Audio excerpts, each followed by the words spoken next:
This is the Business Storytelling Show with Christoph Trapp. Name a top 20 storytelling podcast and a top 5% podcast globally. Christoph chats with thought leaders and experts to share tips and tricks that can help you tell your company's stories better to drive business results.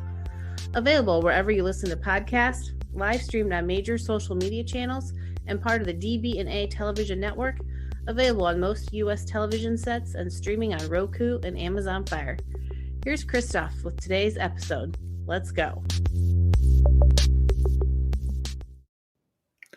Let's go, business storytellers. Hey, how's everyone doing? We're getting close to 500 episodes and people are still tuning in. That is fantastic to see in all the different channels. Of course, we are live once again. Now, while this is all about multimedia here, there is still a place in today's world when it comes to B2B trade publications. And if some of you may not have known this, but I actually led 3 B2B trade publications before when I was the chief content officer at Staymates Communications, a 100-year-old firm. And the funny story is, this is how they started in B2B publishing. During World War II, they were an agency and they didn't have any paper. And the CEO at the time said, "Who has paper?" Magazines did. So they bought Buildings Media, buildings.com today. Back then, there was no website, obviously. And that's how they got paper. And today, they still own 3 B2B publications, as far as I know. They did it when I worked there a couple of years ago. I think that's still the case today. Now, why should any brand worry about B2B publications? What should we do? Should we send them content? Should we reach out to them? How does that look? So I asked an expert on the topic, Megan Horn. She's a B2B copywriting expert based here in Iowa with me, not too far away, on today's episode to find out what can we do? When does it make sense? When doesn't it make sense? What do we consider? Megan, welcome to the show. Thanks for having me, Christoph. Yeah. Oh, we gotta explode. Well, that is anybody's personal style, how they do it. Some people go like this. I haven't gotten into that quite yet. A lot of flourish. Right. So tell us, why do you focus on B2B trade publications? Why is that one of your specialties? And what should people even consider? Does it make sense for them to work with them? Yeah. So as with a lot of stuff in marketing, the answer is it depends.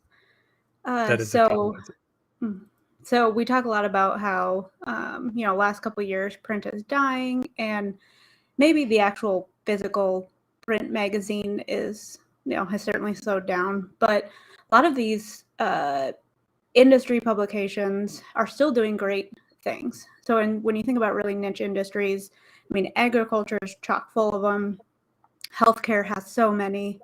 There are those niche publications, finance, there are a ton, where these publications are ingrained in the industry and have the connections and the expertise, and they're still putting out quality content on the industries.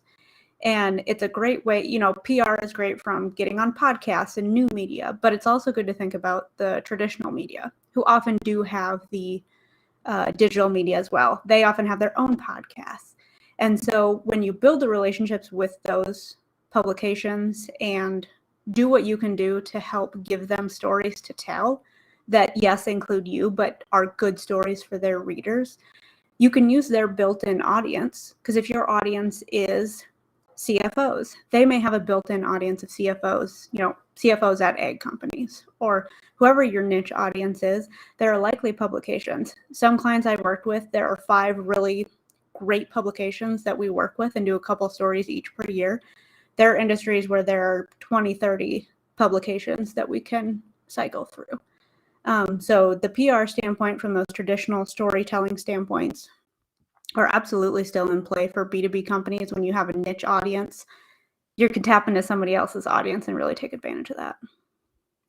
Absolutely. And I know, even for myself, when it comes to this podcast, I'm always looking for topics. Now, I'm not going to say I need anything tomorrow, right? Or, I don't even have any openings. I think you and I scheduled this a long time ago, right? Months. It's been months.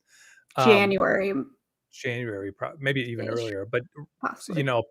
pretty a while back. So it's not like I have the pressure to necessarily produce something every day or do something every day. But I know when you are in the publication business, there is a certain amount of pressure to have a certain amount of content, right or wrong, right? Absolutely. And a lot of these have gone the way of traditional media where staff is getting cut.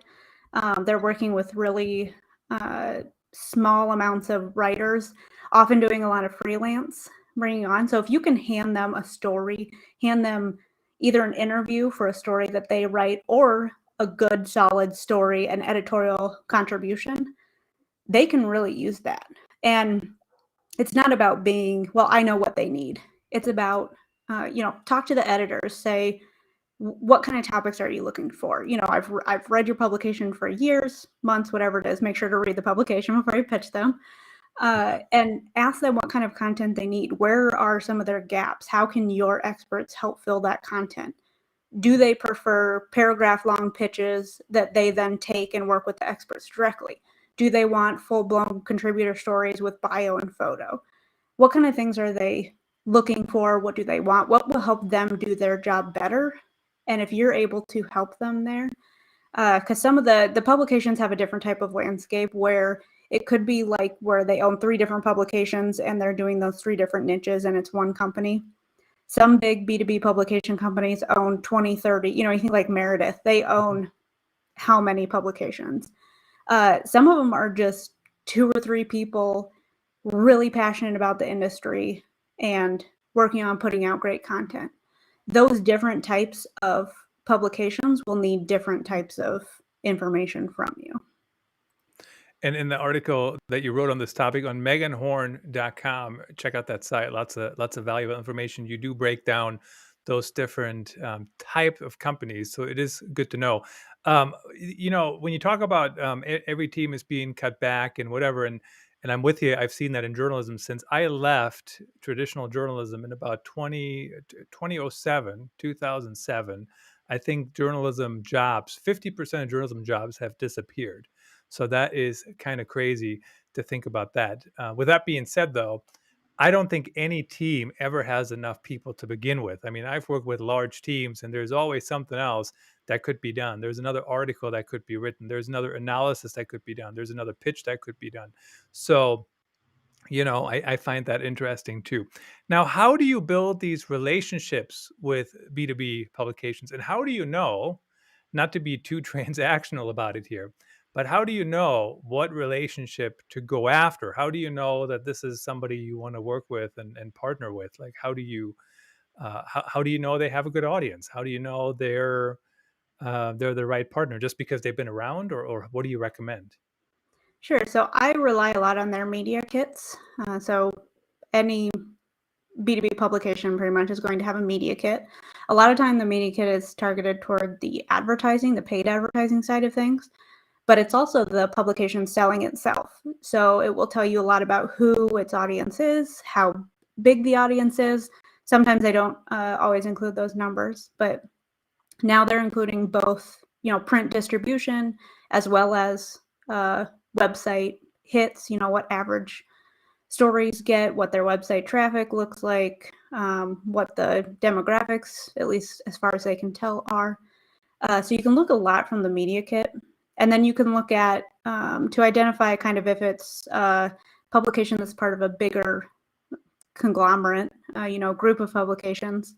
Usually those will be along the top, or you can look in the footer to identify that. And then the other thing I look for is if you send a pitch and they immediately respond with, well, let me send you to our ad department. You can pay to put an editorial here. You can make that decision if you want to, but from my experience, I call it pay to play. So you pay to have the editorial in there. That is fine. That works for some people's strategies. It's very much on the advertising side of things versus the PR side of things. A lot of times the editorial strategy and the ad strategy work together. But for me, I prefer publications that have a separate editorial strategy and advertising strategy. And so I'm able, just from experience, usually to tell that from the website, from the first reaction I get from the editor, from the publisher, whoever I'm talking to. to know if they have a separation there from the advertising side and the editorial side. Because I want to work with a true editorial side where they are telling stories, they're doing that unbiased information, doing their own research usually, and not just expecting a pay-to-play, copy paste, put in anytime somebody will give them $500 to put it in there. So those are a couple of things that I personally look for when I'm working with clients and what publications to pick and to prioritize. It's very interesting, especially pay to play certainly is out there. The biggest problem I've seen with pay to play is just because companies are now paying for the placement, the content sometimes doesn't necessarily, it doesn't stay as organic as it could be, right? It's a little bit more tilted, promotional, whatever it might be. And And let's be readers can honest, spot that. Readers can spot that.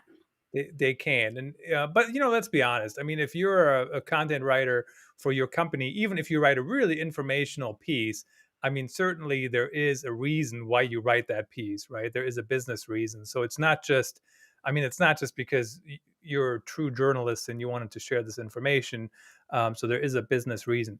Now, let's talk about pitching a little bit. And I was trying to think when the last time I pitched something to a B2B publication, I think it was earlier this year.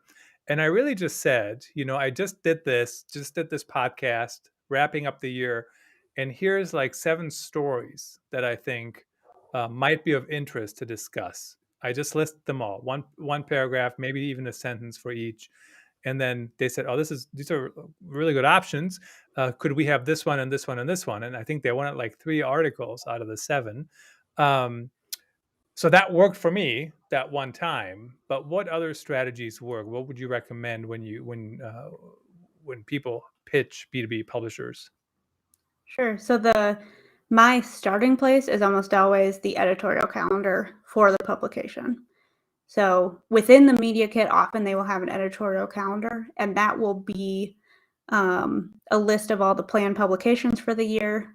And again, a lot of them are mixing the traditional and the online. So looking at, maybe their January, February issue is talking about, healthcare tech. Maybe March, April is talking about healthcare finance. So what you can do is go through and look at those topics and identify where your stories fit in with those topics. And if you're doing that ahead of time, you can email them, a couple months ahead of an editorial deadline and say, this is what we do. We have this angle. We think this type of story.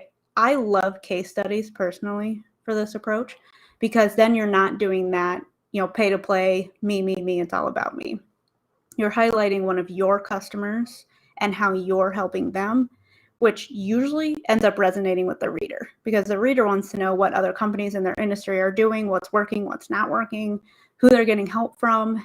And so case study stories are amazingly powerful. So if you can go to an editor and say, I see you have this topic coming up in, so it's April. So if we look at June, I see this is the topic for June. Your editorial deadline is end of May. I have a client who's willing to share their story. We can do it in a couple of ways. One, I can connect you directly with the client and directly with, our VP of tech or whatever it may be.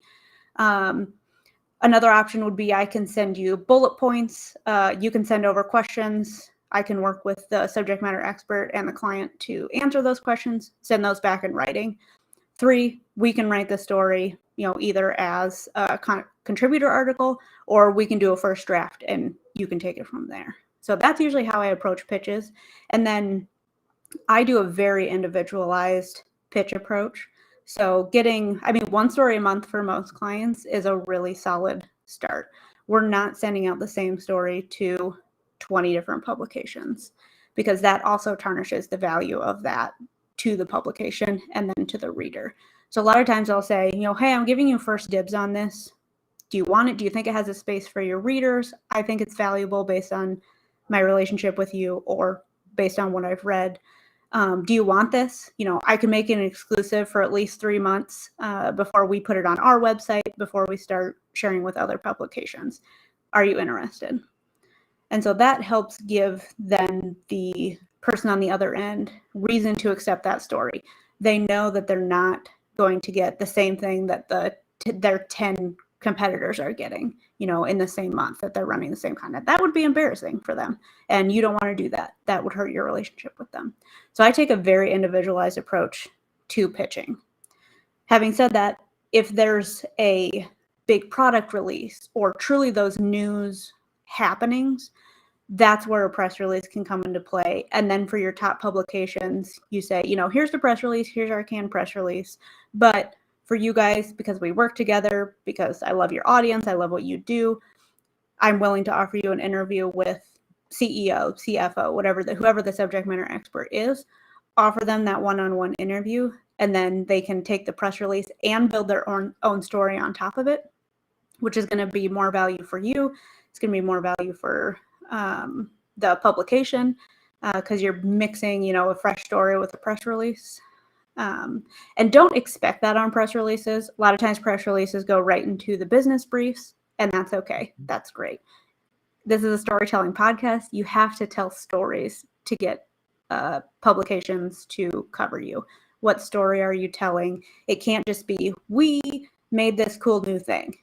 Who's using it? What are they doing with it? Why does it matter? It's that old what's in it for me aspect. All those same things we know about storytelling, marketing, come into this, more traditional strategy. In other words, rephrasing, Megan, right? The story can't just be once upon a time there was a product and let me tell about the product. It has to go way, way deeper than that. And then, of course, we also have related content, related stories, about the topics that your consumers care about and that aren't necessarily talking about your product at all. The one thing, many things came to my mind as you were talking, but one thing that really stuck out to me is it depends on the goal too, right? What are you trying to accomplish? So for example, let's say I have a link building strategy and I have and a publication picked up my story or quoted me or whatever, and now I have a link back from them, right? So I get that SEO juice, very technical term here. And I like print. Overall, I think print has some issues because the font seems to be getting smaller and smaller every time I open anything in print magazines, print newspapers, or maybe I'm just getting old. But I think print is interesting too, and certainly can be part of it, but it's a different goal, right? I'm not going to get a link from the print publication, but I get a link from the website. Once I have a link from a website, though, I wonder how much value there is to get a lot more links. Now, if they send you a ton of traffic every time, certainly it's worth it. But it's really, if it's only for SEO purposes, more than one link might not even matter. How do I decide how often to pitch to a publication, and what should your goal be? Like when you report internally, what should the goal be that you're talking about when you get picked up? Yeah, so unlike some of the more digital strategies, this is a traditional strategy that has another blog post on my site is measuring direct metrics versus indirect metrics. So direct metrics are somebody clicked and they bought. Great. ROI, easy to cover. These more traditional methods rely on more of the awareness metrics. How many potential eyeballs did we get? How many phone calls did we get? So normally with my PR strategy, we are covering some of those glamour metrics, like how many stories did we get? Again, kind of one story a month is a really great goal because it's quality over quantity in these cases. So looking at number of publications, certainly looking at clicks from the website. But for me, the links, yes, you get one link and that is great. I'll definitely always ask the editor to include a link back to the website. But for the most part, I don't want content with a bunch of backlinks because to me that automatically screams sales. So if you're looking at most true editorial content, most of them, they're linking to other stories within their own website that may be related. But rarely are they linking to some product website off the news site. So for backlinks, it's actually not, I don't include a lot of backlinks in the stories just because that is not one of the goals of this approach. This approach is really a long-term, it's a long game. Give it 6 months minimum to build this up. You can ask the publication for their website stats, but a lot of them aren't going to give that to you. Yeah. So the biggest key that I see is people picking up the phone and calling, again, old school, or submitting a form, or when you're at a conference saying, oh, I read your article in such and such. Oh, I saw you did the publication with that. I didn't know you were working with XYZ. How cool. And if it's a case study, often the client's client, my client's client, the end customer that we're talking about, will also get calls. You know, they get free PR from this, even if it's not necessarily their target audience. But even they'll get comments that say, hey, I read what you're doing. That, you know, that's so cool. How do I go about connecting with that company? You know, do you like it? Is it legit? Was the story, you know, pretty accurate? So those are my goals. They're much longer term, much more indirect, and which makes the volume much less important. So not pitching 10 stories per month even 10 stories per year to the same publication.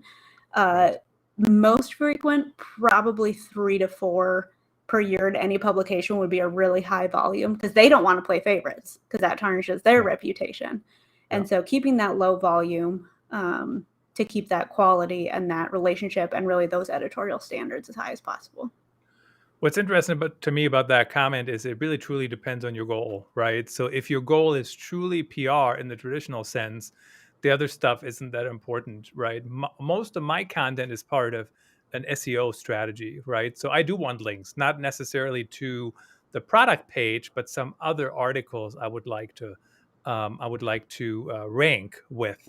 But not a ton, right? Like one link an article, or maybe two, depending what the topic is. And then the other thing you mentioned, direct sales, which most top of the funnel content, my friends, you're not going to get sales today, right? It's a long-term play. So you want to be very cognizant of what the goal is. If you're trying to drive people at the bottom of the funnel, run an ad, or run an email campaign with a direct offer. Now, we talked a lot about writing and reading. I mean, you referred to the reader, so did I. I know some of these B2B publications at Staymates, for example, we did VR video, we did podcasts. They still do podcasts today. Podcast is one of the stickiest content projects I think I've done in the last 8 years. You know what I mean? Like you get somebody to start blogging, and the second you're done with them, they stop. You get somebody doing Twitter, and the second you stop with them, they stop. But podcasting has really stuck. It seems like a lot of companies I help with that. They're still doing it to this day. What other content assets, in addition to writing, would you recommend, and what have you seen work there? Great question. Yeah, podcast is such a good promotion method. And everything you've done with your setup with, yes, getting those backlinks, just putting out stories, and then using each individual story in so many different ways, that content reuse, big fan of that. Again, within the editorial strategy, based on what promises you make for exclusivity. But these trade publications they're having to pivot as well. So if you research a lot of them do have podcasts. A lot of them do webinars. A lot of them have emails, email newsletters, because they're having to adapt as well. They have social channels. So when you get a story in there, you can also say, would you like to book our VP of XYZ for an upcoming podcast episode? So you can take those to me, the strategies behind podcast pitching, like you see a lot of those companies now that are just doing podcast placement, podcast pitching. A lot of it is an SEO play, but a lot of those there's a lot of crossover between PR and I call it podcast PR. Like you're putting yourself out there as an expert, as a thought leader. And so anything you think of from those newer mediums are also relevant to the traditional ones. So I do love the traditional companies that have added a podcast or even a couple of podcasts where they do webinars. Watch out, some webinars are pay to play. Make that decision, again, based on your goals. They're putting out white papers and downloads and other types of content. So they're building their own content strategy. And so you can play in the different types of content that they're creating already to get yourself out there. Podcasts are great. If the publications you're working with have a podcast, absolutely work that into your strategy. Well, and I think the other thing I like about podcasts, it shows the human side of a company, right? Because I mean, us talking here for 27 minutes, people might say, "Oh, I like Christoph's interview style," or they say, "This guy is ridiculous." I mean, who wants to listen to him for 27 minutes? And that's why I have guests on like you now, who can actually share some value. Now, meganhorn.com. You can check her out there. In the last minute or so, I did not ask her ahead of time if she even has any openings. I don't know. She might be completely full. No new patients accepted, so to speak. Megan, tell us, how do people work with you? When do they reach out? And of course, they can reach you at meganhorn.com, I assume. Correct, meganhorn.com. And then I'm most active on LinkedIn. I actually run a lot of my strategies that I run for clients for myself, just at a much lower frequency. So I am an independent contractor, so I'm just me. So the companies that tend to hire me, and I have some play with capacity right now. Again, these are long-term strategies. I like to work with clients for a long time. The clients that I tend to work best with are those B2B companies and in fairly technical industries. So when you're in a technical industry, it's really hard to find a writer, an external writer who can really grasp the industry. And I'm able to do that relatively quickly. I like to talk to your subject matter experts. I mean, your engineers, your developers. That's who I've worked with for my whole career. So people in those technical B2B spaces. And then we work on content, mostly written content from blogs, emails, LinkedIn, and the PR side of things. It's a little kind of hub and spoke strategy that's really focused for B2B companies in these niche industries to get them kind of that starter level content strategy where you're not putting out a blog every single day. 2 a month is great for most B2B companies. So companies that need that kind of starter content, haven't been able to ramp it up internally, need somebody curious who likes to learn, who can write well, and grasp these topics and continue to learn over time. So once I'm working with a client for a year, I want to be able to speak their language. Right. Fantastic. Thanks for joining us, Megan. Check her out at meganhorn.com.